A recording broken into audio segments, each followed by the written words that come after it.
Good morning. Good morning, everybody. Welcome to the Saturday Morning Mastermind. I'm your host today, Samantha Studebaker Carl, and I'm here with my good friends Catherine and Dan and Lori and Kenji.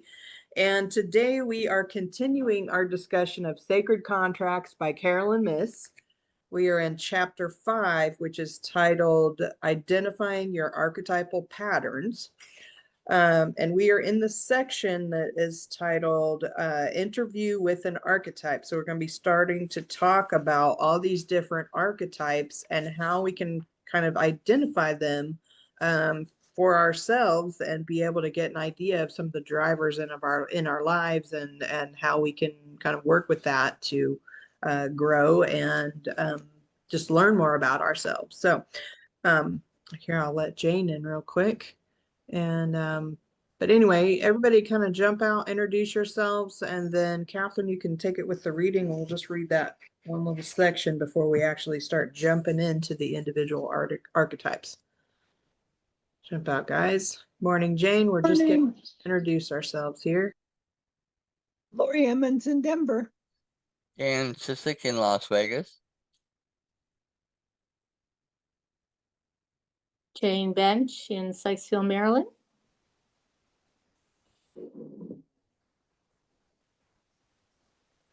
I think Kenji's just going to be listening today, but he's here with us too. This is Catherine, and I'm starting at Interview with an Archetype. After you have singled out your 8 archetypes, I'm going to ask you to interview them one at a time using the questions I provide. I think this will help you become more familiar with how the archetype affects you and will make you comfortable with your choices. You may find that you want to interview only 1 or 2, or you may not want to interview any at all at this point. But even if you want to skip this interview process, you will benefit from reading through the rest of this chapter. To begin your interview, imagine that the archetype you have chosen is seated opposite you as if it were an actual person or being. Although the questions are phrased in the third person, don't be afraid to address the archetype in the second person. The first question I suggest you ask yourself, for instance, is, why did I choose this archetype? If you are comfortable doing so, ask the archetype directly, why did I choose you? Let the archetype answer in its own voice and, if appropriate, respond in your voice. Record the questions and answers in your journal for future reference. The second question reads, in what way do I feel this archetype serves my contracts with other people? You may ask the archetype, how do you serve my contracts with other people? When you have a natural rapport with an archetype, a kind of intuitive dialogue slowly opens up. Insights and connections emerge in this process of self-revelation that will feel right and true. If you feel as if your rational mind has constructed the information, you may be on the wrong track or talking with the wrong archetype. If the image is unresponsive and you are unable to get a feeling of resonance with the archetype, this particular pattern may not be a good candidate for your intimate support group of 12.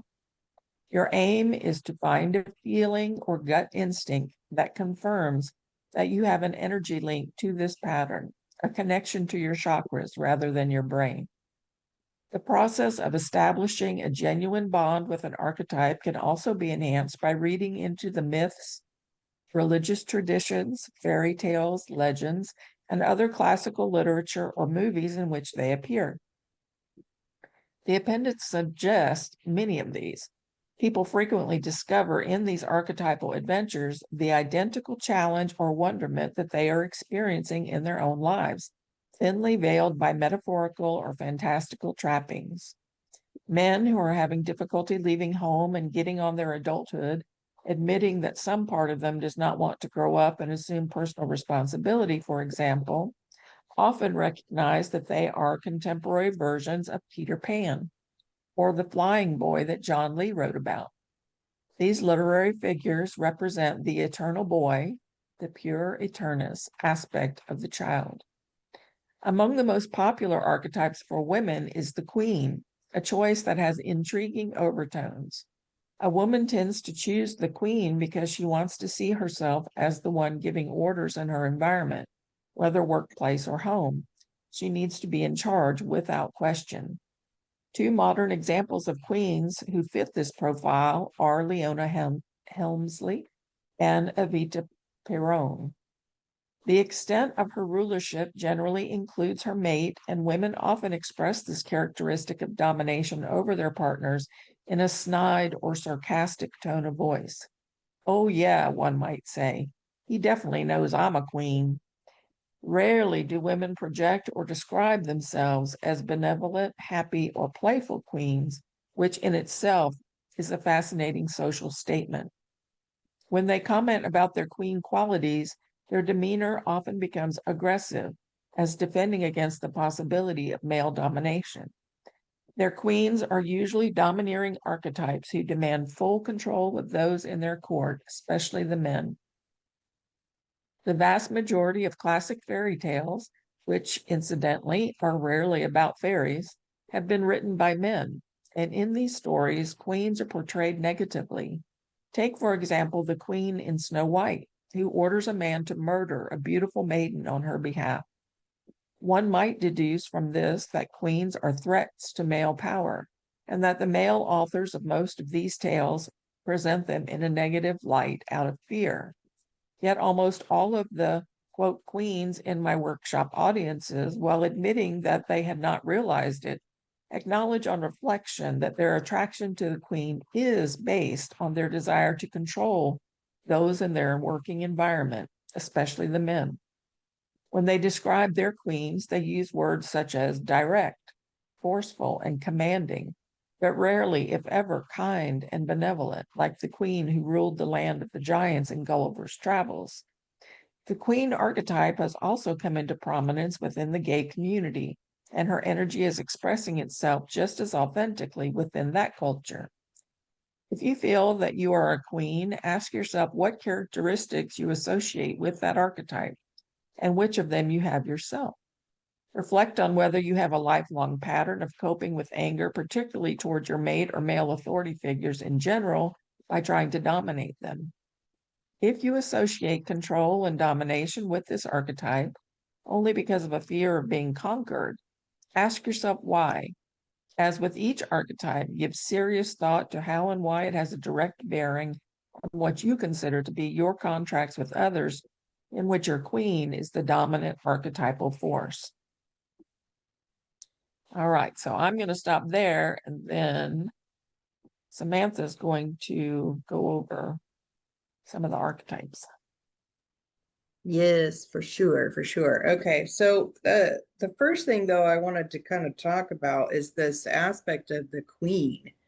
And because I mean she kind of dives into that a little bit, right? And what's interesting is that Catherine and I have both kind of been participating in a community recently where the women all call themselves queens, and I had never thought of myself that way before, and it's just been a really interesting archetype to have placed on me, if you will. And then we read this section, it's talking about queens, and women often relate to themselves in that way. And what's funny to me about that is I've never really thought of myself in that way, and yet at the same time some of the things that it talks about in here are just like aspects of my personality that I definitely can recognize, particularly with the dynamic between myself and my husband, is that, in a lot of ways, I'm kind of like the head of the household. And that was not my intention going into this relationship, but that's the way things have worked out. I'm the one that manages the finances. I'm the one that manages the business. I'm the one that directs the everything, and and so I suppose that in a way that could be, like queen-like qualities. But that's just fascinating to me. And I wanted to ask you other ladies, Catherine and Lori and Jane, what your thoughts are on that, the queen archetype and what we were just talking about here. Do you feel that that's an aspect of you as well? I mean, I know, Catherine, you've got some strong personality traits that come out, and you sometimes would you consider that the queen? You've called it your mountain man before, though. So what are your Well, I'm glad you brought that up, because I I had never considered myself a queen either. And they called me an empress, which I'm like, what? How did I get to be an empress? But That's I higher than- definitely have those characteristics. I am definitely, you've never seen me more bearish than when a male tries to dominate me. Like I do not stand for it. And now my mom is like the perfect queen archetype. She like you in the household, she's the head of the household, which in native families, the woman typically is the head of the household. So that's not too far off, but she wasn't raised in her culture. So I don't think it's coming from that. I think it's just coming from personality traits. But I had never considered myself a queen either, but I definitely have those characteristics, and that may explain why I've been divorced so many times. To me, I think thinking, excuse me, thinking of myself as a queen was like being conceited or whatever. I don't know that I would be the good witch, if you want to associate it with that.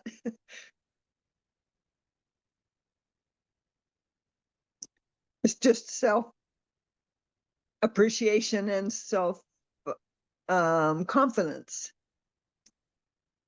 that I never really have had.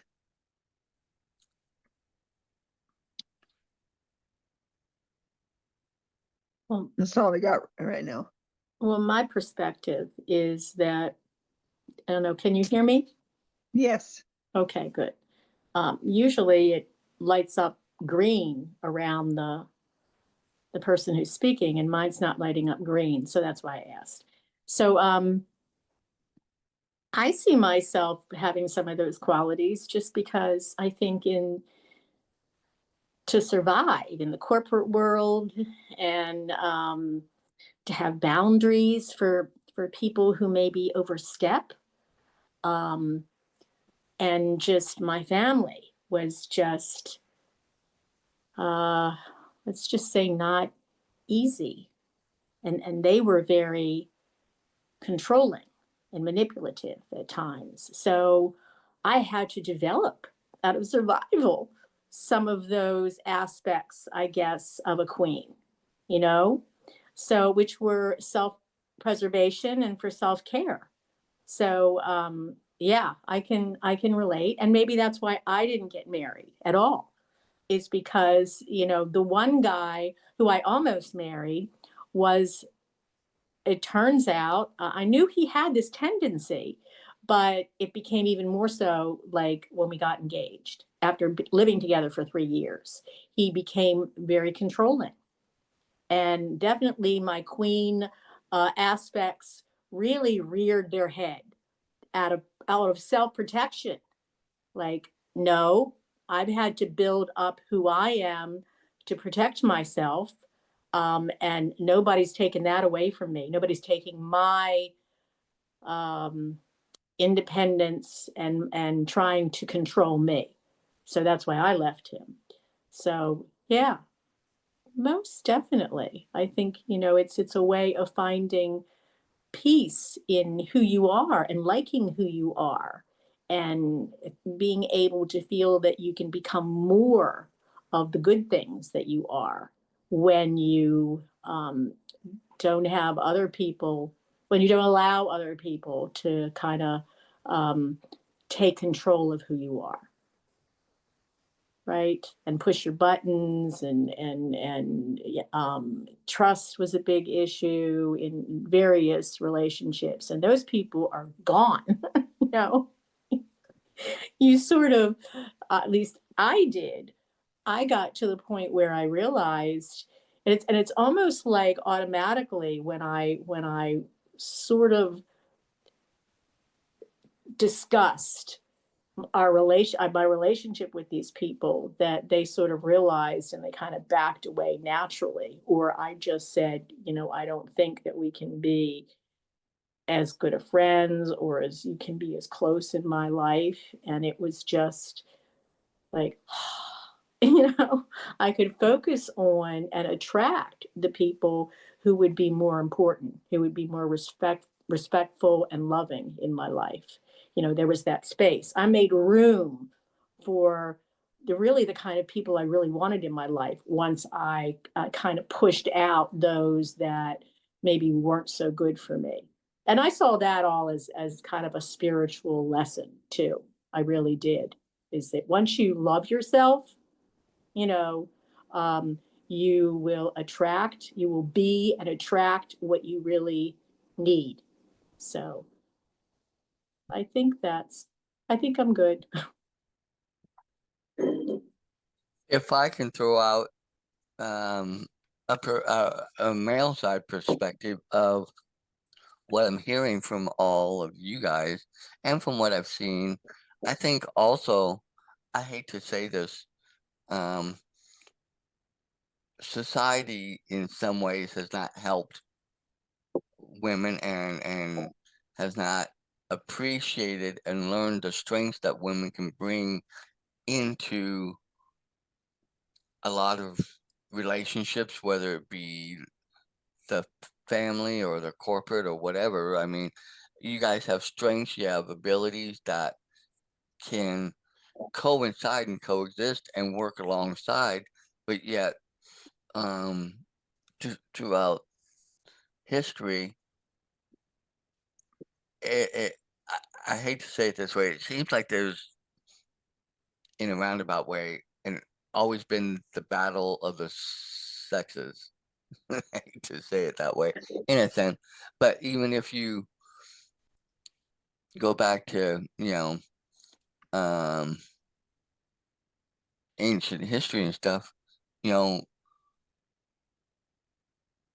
women were seen only in certain ways and never, for a lot of years, not really given the opportunity or the chance to showcase their abilities and their strengths in a way that, because technically we should be coming together and building each other up and enhancing each other's strengths, so that way each partner and in work and business, whether it's male, female, or whatever, you bring out the best in each other, so that way you come to the best ideas and conclusions and ways to do things.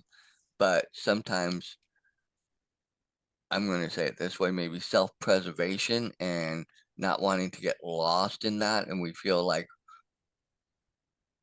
even on Guy's side, we need to feel like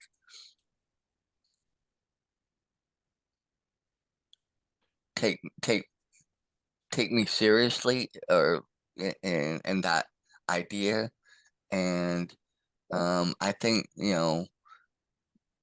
in some cases, because of history, women have gotten to that point where now the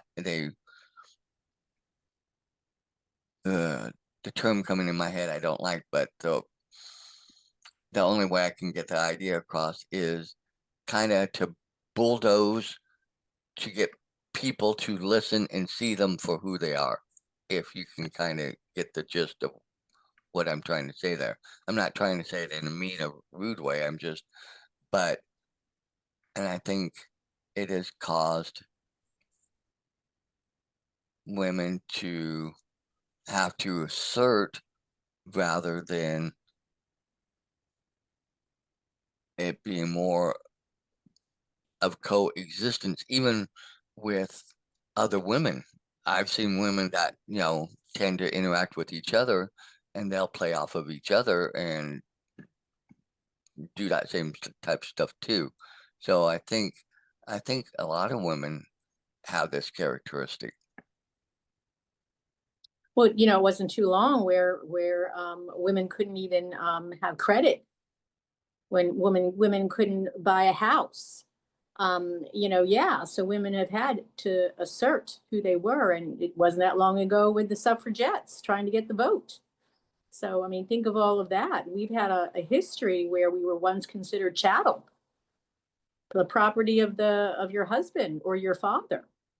You know, so we have had this history, and with women against and women together were once considered competitors. They were competing to find the right marriage partner. They were competing in the workplace. So I think it's hard to find a woman who is comfortable enough in herself where all she really wants is a true friend, you know, instead of all the bullshit really that we've had to deal with concerning, you know, the competition, competing for various things, even in the family, competing for, like my sister, being dominant, you know, because she wanted the attention. So, you know, so I've had that in so many different areas. So, yeah, women have, and I think it's just what we had to go through, really. And, but, you know, and then again, now we're having to confront that again. Like, do we have the courage to move past this particular time period where once again we're being challenged, and our freedoms are being somewhat reversed and droning into the past, you know, where we didn't have as many freedoms again. So yeah. Yeah, there's so much influence from the religious sector that the man should be the head of the house and that type of thing. It makes it hard for the women to stand up and shine, if you want to say it that way. Well, women used to, there was a time when society didn't want women to work, and Right. only got into the workplace when during World War II. And then once the men came back, they were encouraged to quit once they got pregnant. So yeah, so we've had a lot of challenges to go through, but I think that we've met those challenges in our own individual ways, and we'll continue to do that.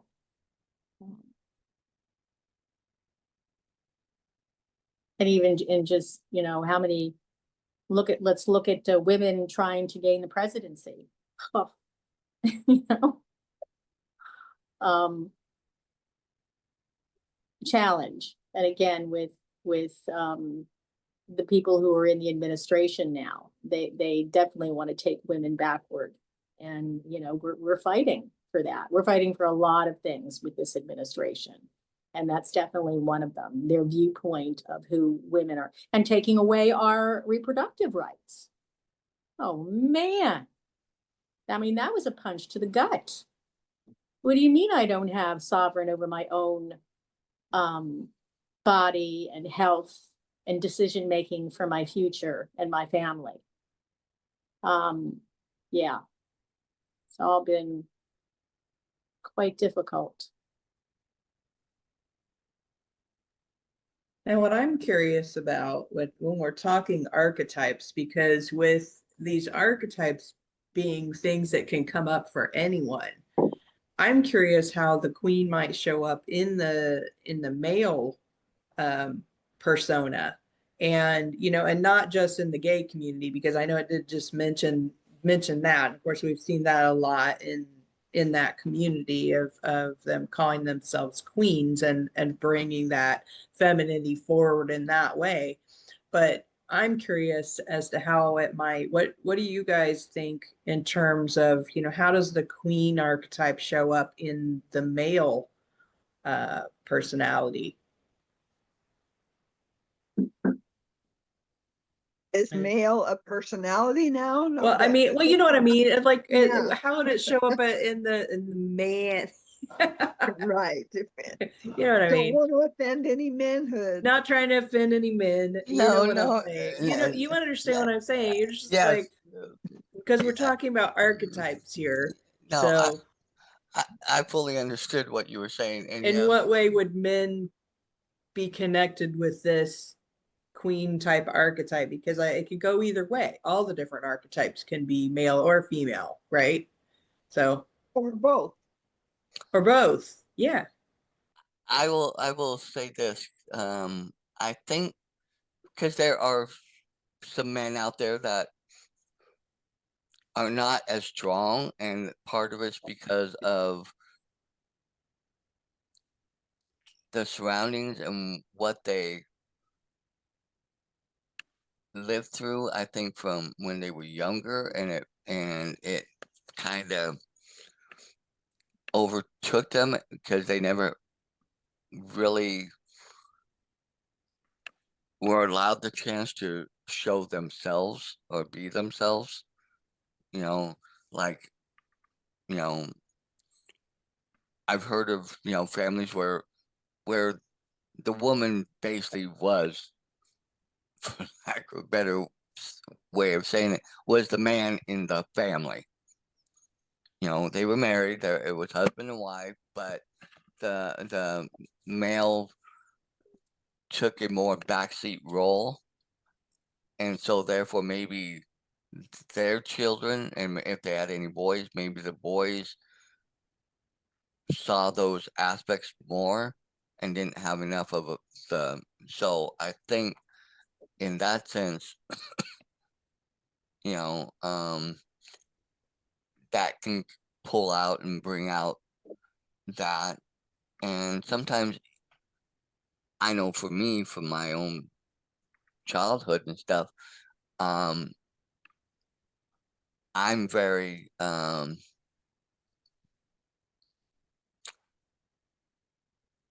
don't the best way I can, how do I say this? I've always wanted to be in a relationship, and a good healthy one. I saw that with my grandparents for the most part. Not saying that they didn't have, because I wasn't there when they were younger and some of the struggles, but I saw them, they were together for 51 years. Um, but I also saw in my own parents what I lived through and what I dealt with. And so it took me a lot of years to get to where well, say, no, I need to do this for me. Because I tend to want to please, and I want to make everybody happy and be accepted.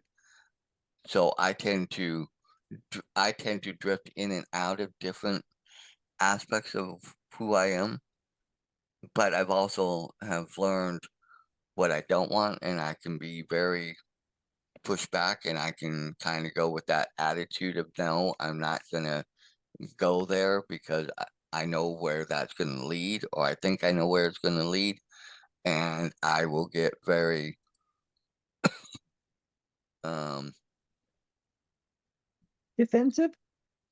yeah, I will get very protective of my you know, and want to rule and not let anybody in that I don't deem fit into that area sometimes. Or I'll, you know, kind of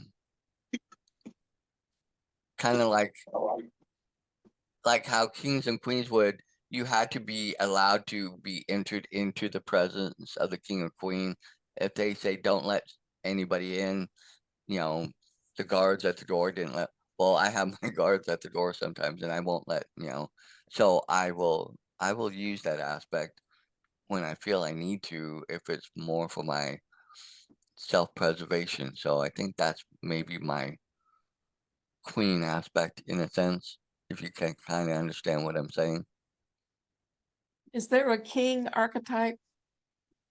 There is. Yeah, I was just thinking that we could read through the queen archetype and the king archetype and just kind of compare the two, and then kind of ask ourselves the interview questions related to that. Since it's already on the topic of the queen, maybe we just jump to there and go through those two. What do you think? Go for it. Yeah, okay.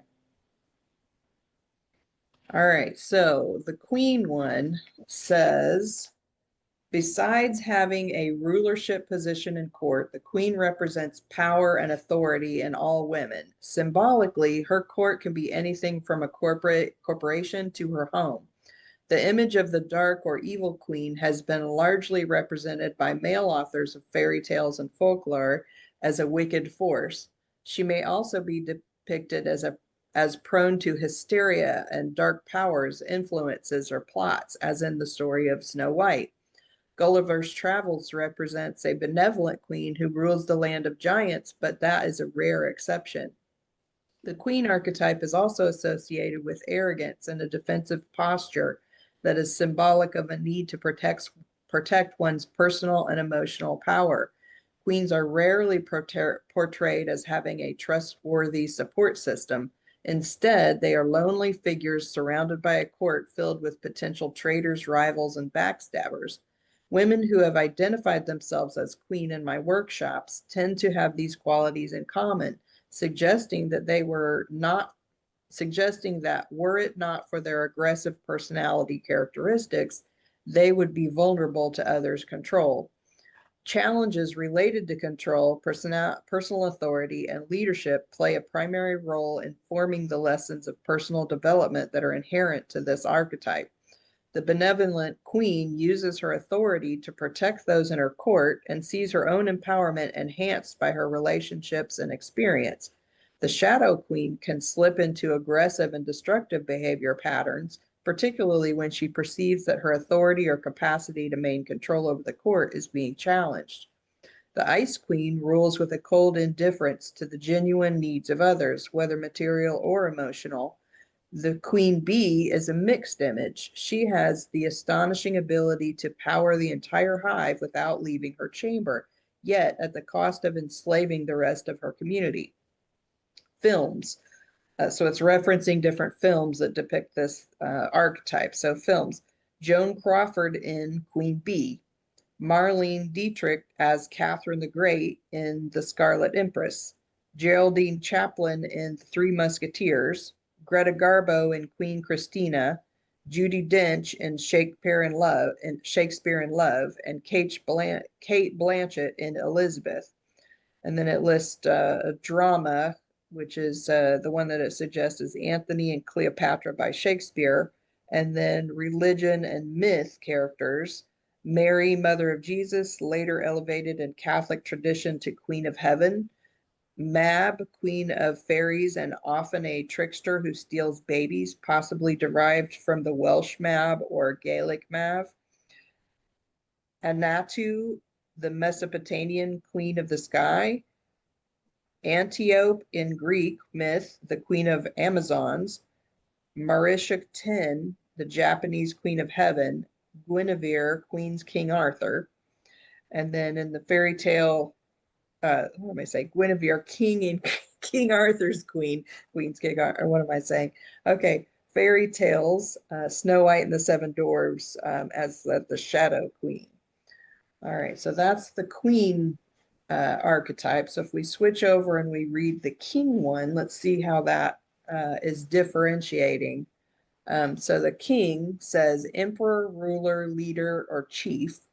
The king is an archetype of major proportions, representing the height of temporal male power and authority. Both benevolence and cruelty in their extreme expressions are associated with this archetype. Classic to the cruel king is the collective hope of his kingdom that he should fall from his throne. The king is associated more with the royal blood and inheritance, whereas an emperor can rise from common society, as did Napoleon. The bloodline connects the king to the prince archetype and to the attitudes of the entitlement. One of the shadow characteristics of archetypes associated with rulership.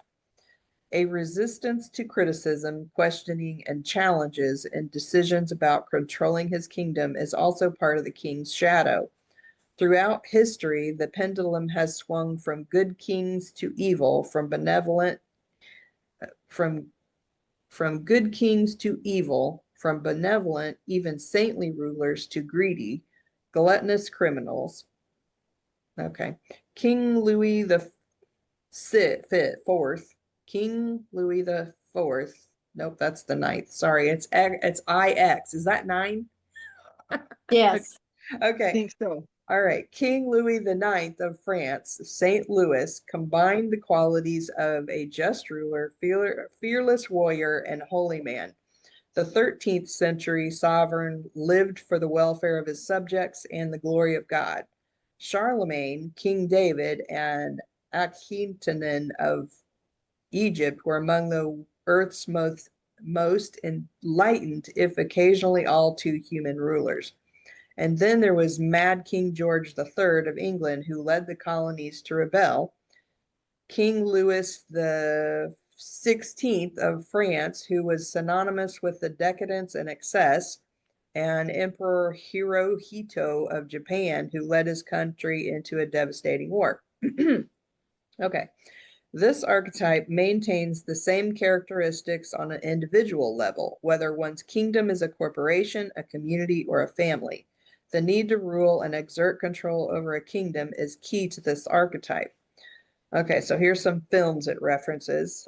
Charles Laughton in The Private Life of King Henry VIII, Yul Brynner in The King and I, Richard Gere in King David, Paul Scofield in King Lear, Christopher Walken in The King of New York, and then some dramas, Richard III, Henry IV, Henry V, Hamlet, Macbeth by Shakespeare.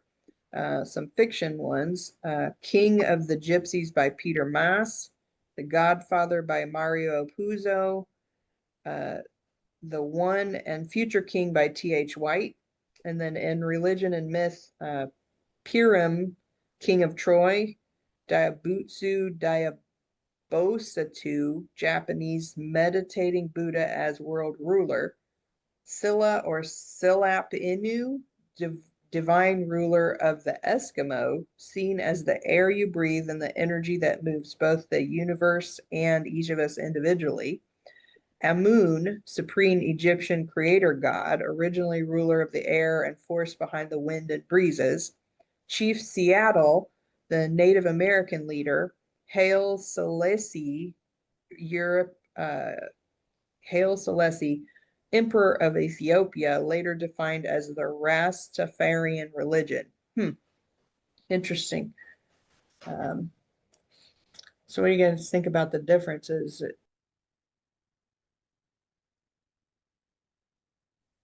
Well, I see some similarities because, we as men, we want to have dominion over, our corporate lives, our, um, family.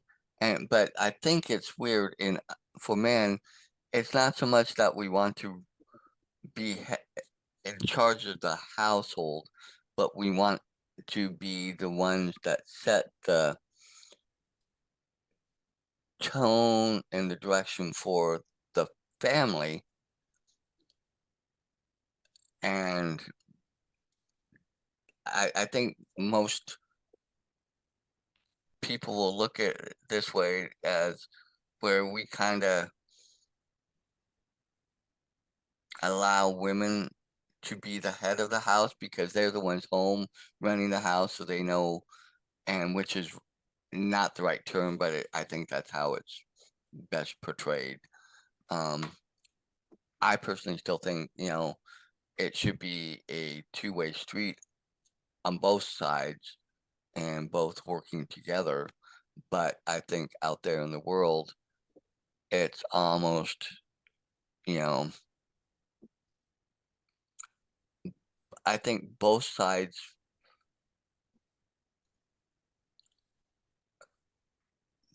think that even though they have partners, because a lot of people aren't married or whatever, but they find that person that they share their life with, and everybody has their own thoughts of how it should be, and so they try to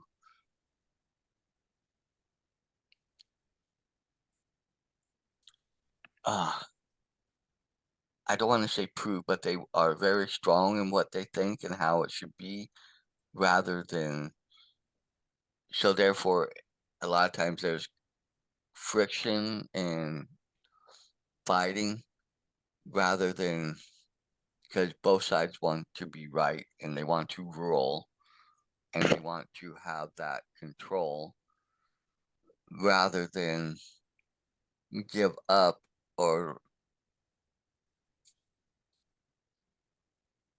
give in for fear of being controlled.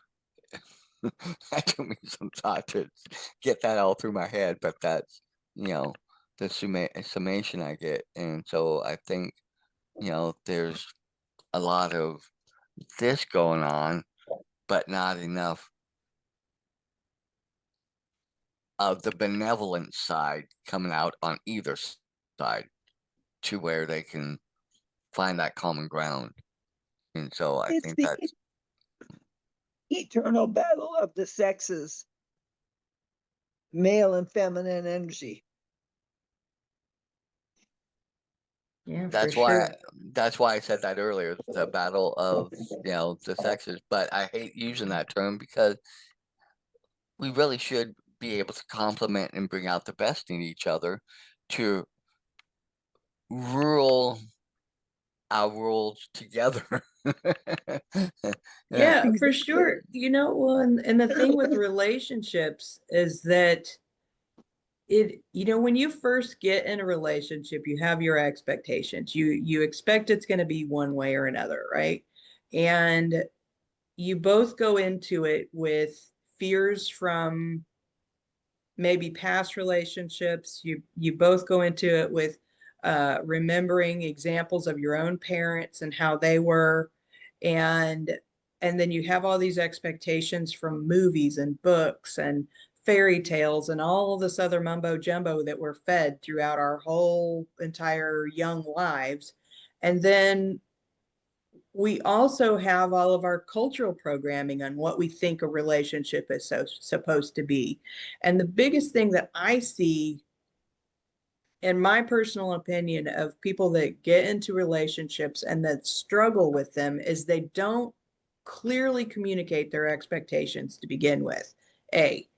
And we don't recognize that we both are coming into this with all this preconceived and all of this cultural stuff and all these stories that we've been telling ourselves and all the ideas that we have in our head. We don't communicate that. We immediately go into these relationships and we have these expectations. And when they don't go how we think, we immediately get on the defense.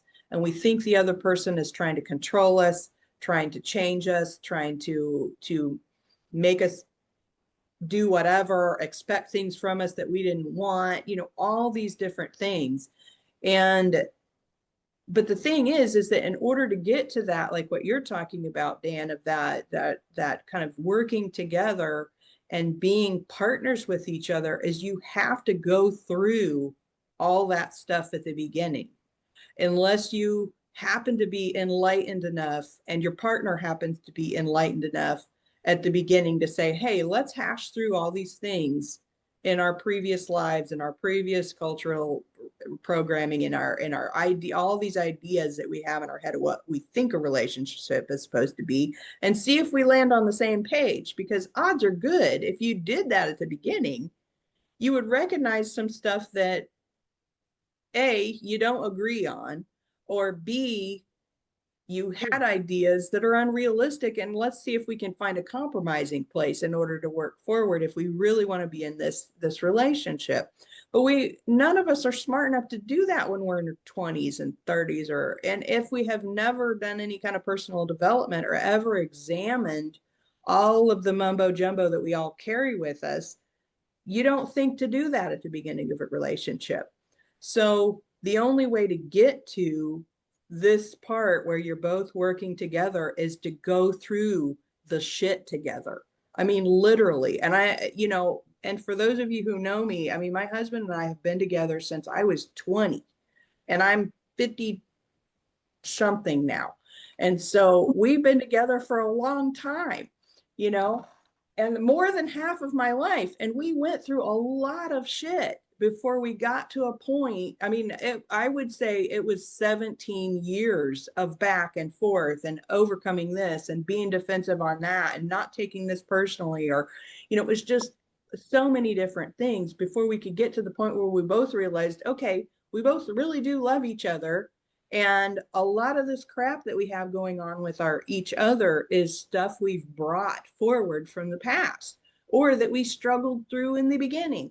And, now we can partner on things. Now we can have discussions with each other without taking it personal. Now we can allow for the other person to say a thing and recognize, okay, he's not trying to control me. He's not trying to make me do this or that. He just has an expectation that he's not wording in the right way. And it sounds, aggressive, but in reality, he just can't figure out how to say it in a way for us to both be able to understand what we're talking about. And you know what? One of the biggest things I recognize between myself and my husband, and I didn't recognize it for a long time, but we spoke in a completely different language. We saw things in a completely different way.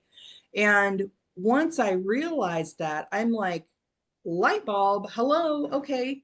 I know he's here for the long term because we've been going through this shit. He knows I'm here for the long term because we've been going through this stuff together. And even though we've got this roller coaster with our communication, it's more often than not because he's saying the same freaking thing that I'm saying, but we think we're saying something different.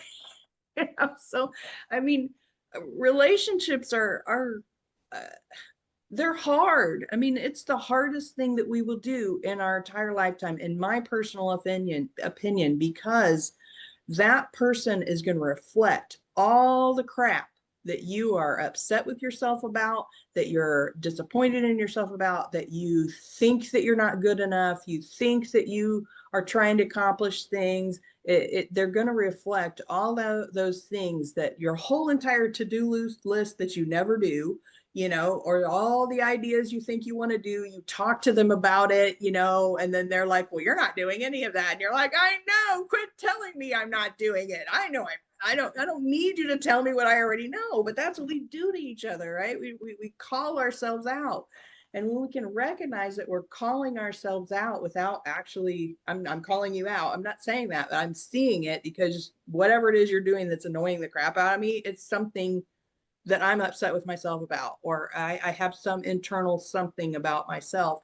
And we can recognize that. I mean, that's huge for relationships to be able to do that. And, but most of the time we don't. And it shows up in all our relationships, not just our, male female relationships. It shows up when we're talking to our sister and our mother and our father and our brothers and our cousins and our aunts and uncles, our coworkers. It shows up on our coworkers a lot too, is when we're rubbed wrong by that person who we work with. Odds are good it's because it's something in ourselves that we do or don't do or whatever. And the more you can start recognizing those things, just like we're going through all of these archetypes in here, it's to help us recognize these things so that we can work on them versus stuffing them down or ignoring them or whatever. So, okay, I could ramble on for a while, and I know we're at the top of the hour, so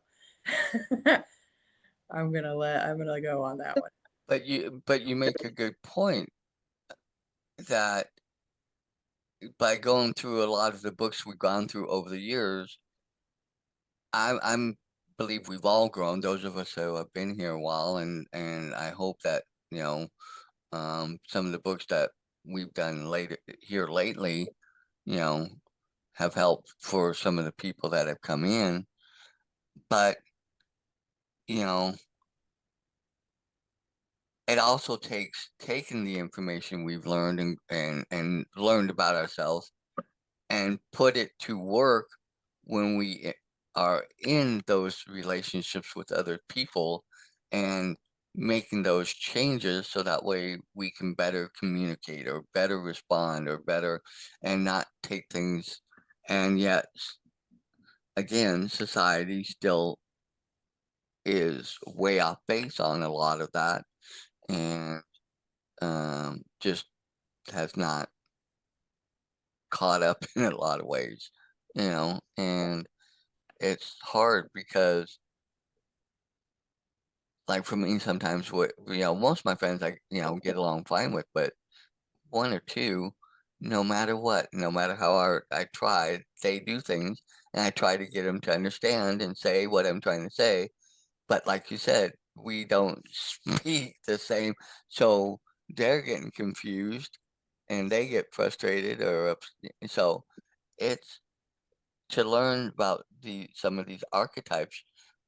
I think, for me will be helpful in some ways to learn, get even additional more things about myself to say, oh, okay, this, be more aware here in me, so that when I go out, I'm try to pick up on those things and say, oh, okay, and reframe it, and maybe reframe how I approach back with them. And I think you and your husband are a good example, like how you said it took you a while, and it takes one person to make that change.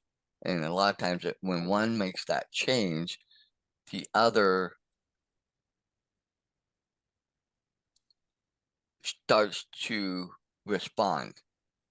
And then they hopefully change their way of responding, and then you can come to that more neutral ground.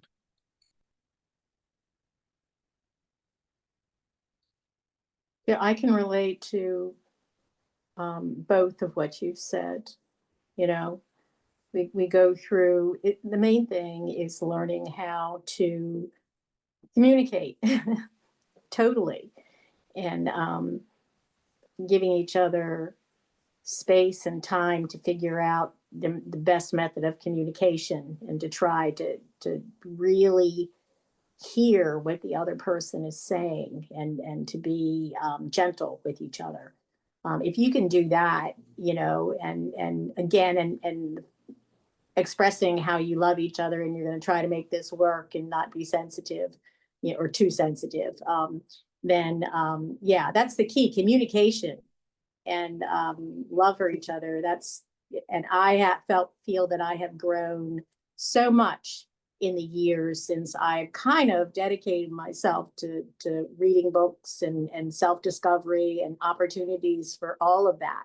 It's just so worthwhile, because you want to develop as a human being. You want to be a better you. And being a better you is going to bring more satisfaction in all your relationships. You want people to feel comfortable and enjoy being around you. So um, that's all I have. And I've got to head out in a couple of minutes. So sorry it took me so long to finally, get on with you guys.